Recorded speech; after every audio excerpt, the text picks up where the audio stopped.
నమస్తే, welcome to our channel. నేను పద్మిని. ప్రస్తుతంతో పాటు ప్రముఖ ఆధ్యాత్మికవేత్త, సూర్య ఉపాసకులు, Sun Spiritual Society founder Vikramaditya garu మనతో పాటు ఉన్నారు. మాట్లాడదాం సార్. నమస్తే సార్. సూర్యోస్మితల్లి సార్, పొద్దున ఒక కాల్ వచ్చింది, చాలా విచిత్రంగా అనిపించింది. దానికి మీరు ఏదో ఒకటి చెప్పాలి సార్. ఆవిడ ఏమన్నారంటే, నాకు రోజు కలలో అమ్మవారు కనిపిస్తున్నారు, ఇంట్లో కూడా అమ్మవారు తిరుగుతున్నారు. బాగుంది, సూపర్ అని అనుకున్నా. కలలో కనిపిస్తున్నారు, ఓకే, ఇంట్లో కూడా తిరుగుతున్నట్టు ఏమైనా మరి శబ్దాలు వినపడుతున్నాయి, ఏవో సంథింగ్ ఏదో ఉంది. నేను ఏం డీటెయిల్స్ అడగలేదు. వెంటనే ఇదేమైనా అపచారమా, ఇదేమైనా నాకు కష్టాన్ని తీసుకొస్తుందా? నేను ఇలా ఇంత ఎక్స్ప్రెషన్ ఇచ్చి ఇంకొంచెం గట్టిగా ఇచ్చా. ఇదేమైనా అపచారం, ఇదేమైనా దోషమా, ఇది నాకేమైనా కష్టాలు వచ్చేస్తాయా ఇలా కనపడితే అని అంటే నేను ఆశ్చర్యపోయాను. అసలు ఏమిటి దీని ఆంతర్యం? మీరైతే ఎలా అర్థం చేసుకుంటారు దీన్ని, ఈ మనస్తత్వాన్ని? అంటే ఇంకా మనం దైవత్వం గురించి పూర్తిగా తెలియకుండానే మాట్లాడుతున్నాం. పరిణితి చెందలేదు ఆబ్వియస్ గా. ఆధ్యాత్మికత అంటే అమ్మవారు ఇంట్లో తిరగడం, అమ్మవారు కల్లో కనిపించడం కాదు. అసలు ఇప్పుడు మనం ప్రకృతిలో ఒక శక్తి ఉంది, అది స్త్రీ రూపంగా మనం అమ్మవారిగా మాట్లాడతాం. సమయాన్ని పరమేశ్వరుడిగా తీసుకుంటాం. ఈ సమయానికి శక్తికి మధ్యలో ఆ గ్యాప్ ఏదైతే ఉందో అది వ్యాప్తి విస్తరించి ఉన్నదాన్ని విష్ణుమూర్తిగా. వాళ్ళకి ఏమైనా రూపాలు ఉన్నాయా?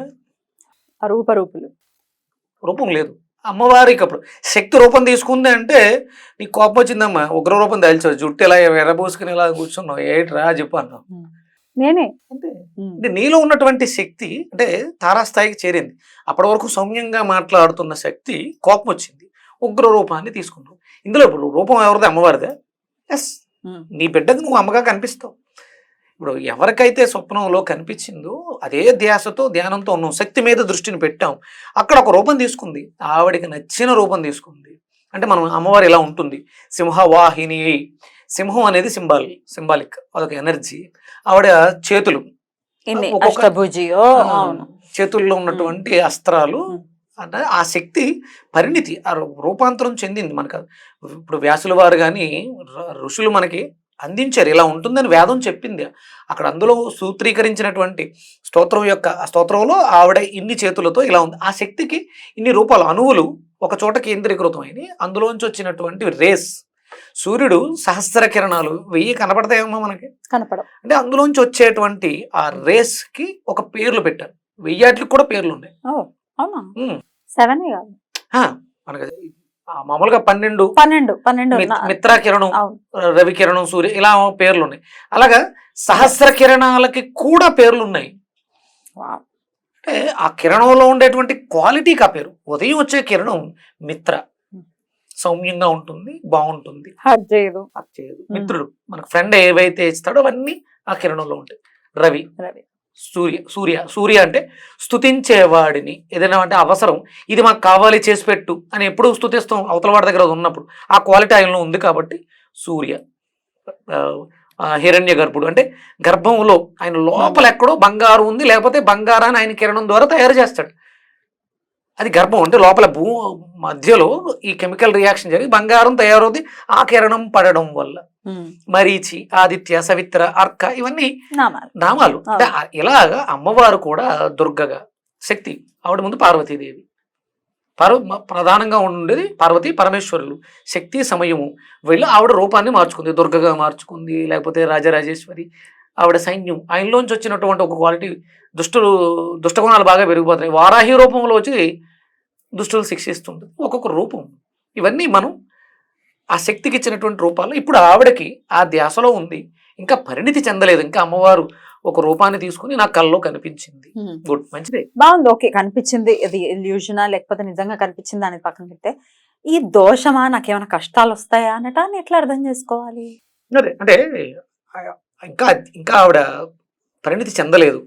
అమ్మవారు కనిపిస్తే చెడు ఎందుకు జరుగుతుంది అమ్మా? అదే ఆవిడే దుష్ట శిక్షణ. అంటే నీకేమైనా చెడు జరగబోతుంది అని ఇండికేషన్ ఏమో.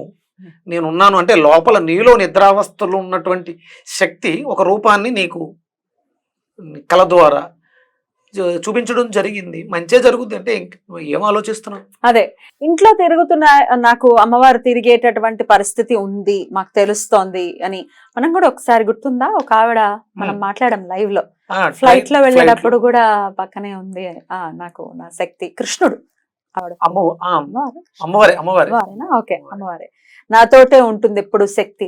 ఇట్లా ఫీల్ అయ్యే వాళ్ళు చాలా మంది ఉంటారు. గజ్జల సౌండ్ వినపడుతుందనో, ధూపం ఆ స్మెల్ వస్తుందనో, ఇట్లా సుగంధాలు వస్తున్నాయి.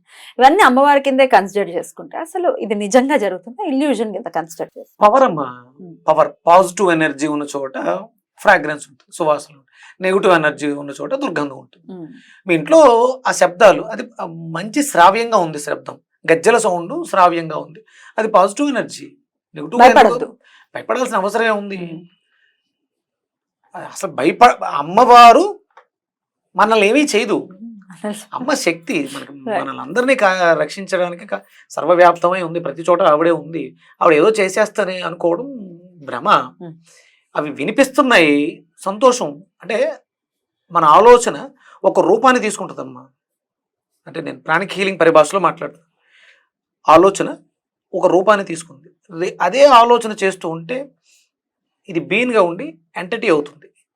ఇంకొంచెం పెద్దగా స్పందించటం, దానికి ఎనర్జీ ఇస్తున్నాం. ఆ ఆలోచనకి ఒక కోరిక, నేను ఇది అవ్వాలి అనేది ఒక కోరిక అయితే, ఒక ఆలోచన అయితే ఒక రూపం తీసుకుంటుంది. ఇది ఎంత ఉంటుంది. మర్నాడు సేమ్ అదే ఆలోచన చేసాం, అది ఇంకొంచెం పెరిగింది, ఇంకొంచెం చేసాం అంటే అదే ఆలోచన చేయగా చేయగా చేయగా ఒక రూపాన్ని తీసుకుంటుంది. అది నాలా ఉంటుంది. ఇది అక్కడక్కడ తిరుగుతూ ఉంటుంది. ఎనర్జీ కదా, ఆత్మ కాదు. ఇది ఒక ఎనర్జీ, అది అక్కడక్కడ తిరుగుతూ ఉంటుంది. అది తిరిగినప్పుడు అది కదపడానికి అవకాశం ఉన్నవన్నీ కదులుతాయి. ఒక కప్పుని కదపలేదు, బరువుగా ఉంటుంది కాబట్టి. తేలిగ్గా ఉండేవన్నీ కదులుతూ ఉంటాయి. అక్కడ ఏమన్నా వాయువ్యంలో బెల్స్ అవి ఉన్నాయి అనుకో, గాలికి కదులుతాయి. అంటే దీనికి కూడా ఎనర్జీ ఉంది కాబట్టి దాన్ని కదిపే అవకాశం ఉంది, కాబట్టి సౌండ్ వచ్చే అవకాశం ఉంది.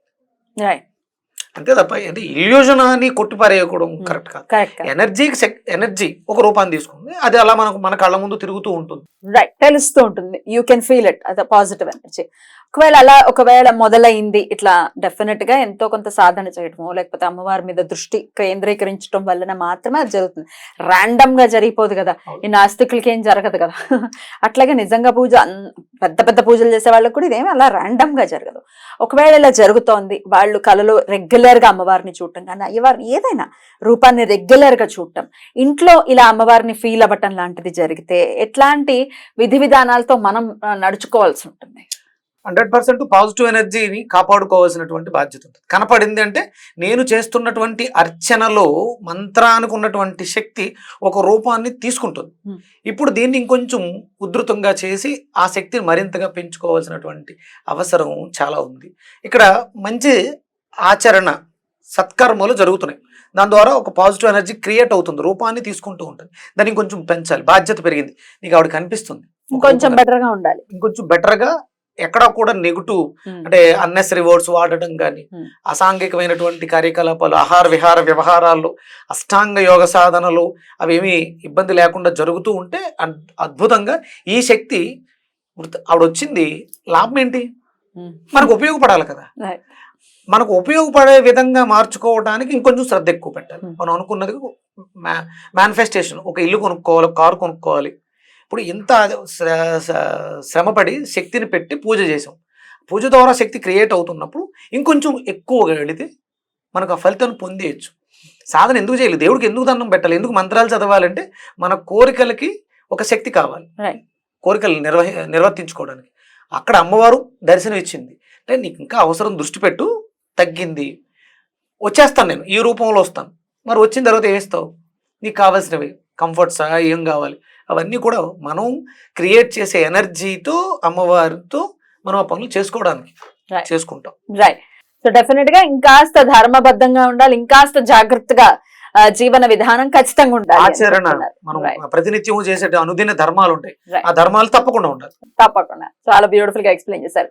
మరి ఈ టాపిక్ కి సంబంధించి ఇంకే అవుతాను సార్ మీరు మీ సమాధానం డెఫినెట్ గా నెక్స్ట్ వీడియోస్ లో. రైట్, థ్యాంక్ యూ సార్, నమస్తే.